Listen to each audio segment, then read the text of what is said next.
Hi, my name is Katie Dye. I'm going to be presenting about student-centered instruction.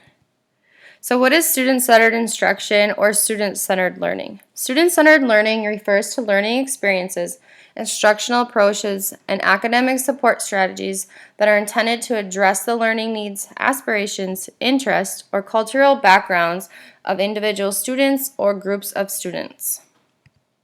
So here are the 7 principles of student-centered learning.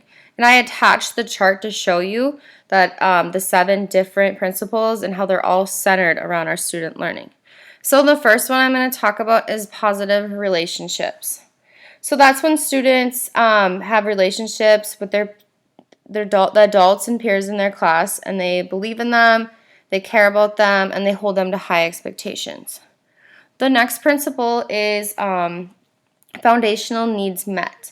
So that students' biological, psychological, and safety needs are being met. The third one is positive identity. Students are fully embraced for who they are and develop a sense of positive identity and belonging. The next one is student ownership. So students have freedom to exercise choice in pursuing interest, with teachers serving as guides and facilitators. The next one is real-world relevant. That is real-world relevant. Students solve real-world problems and learn skills that will be used in their own lives. The next one is competency-based. Students progress by demonstrating mastery and receiving support as needed. And then the last one is anytime, anywhere. It's not just limited to the classroom. Students learn in the community, at internships, on weekends, during extracurriculars. So what do student-centered classrooms look like? So the learning is personalized, learning is competency-based, learning happens anytime and anywhere, and students take ownership over their learning. So I attached a student-centered learning framework. So this is for teachers to use to kind of just follow as a guide to student-centered learning. So the first thing that teachers should do is plan. What do we want students to know, understand, and be able to do? And then we ask how can we engage our students? How do we use content, technology, pedagogy to engage all learners? And then we monitor. How do we know students are learning? And then finally we adjust. How do we respond to students' needs? And this is ongoing. And of course, it's centered around the students. So I read a research article that was done by Stanford Center for Opportunity Policy and Education, and they documented 4 schools that were using the student-centered framework. And here are some of their findings, which I found very interesting. So nationally, students of color and low-income students continue to achieve at far lower levels than their more advanced peers.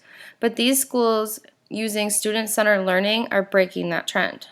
They also found that student-centered learning fosters meaningful learning that enables all students to thrive, especially low-income students and students of color. Lastly, they found that students in the study showed greater gains than their peers, were better prepared for college, had higher graduation rates, and showed greater persistence in college.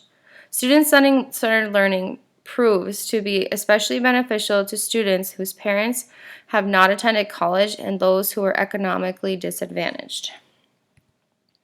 So ways that you can incorporate student-centered learning in your classroom is Genius Hour.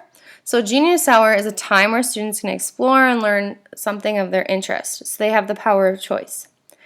And then they're really engaged because it's their choice and it's something they really want to learn more about. Students research using technology, print, or other resources. And then the students use creativity to create something digital, physical, or service-oriented about what they decide to study. Students are not graded or judged by their peers on this. The next student-centered activity for a classroom is to have a flipped classroom. So on the side here, I put what flip means. It's flexible, there's a learning culture, intentional content is being taught, and the professional educator is supporting students' needs. So a flipped classroom, it's flipped or it's reversed from traditional teaching methods.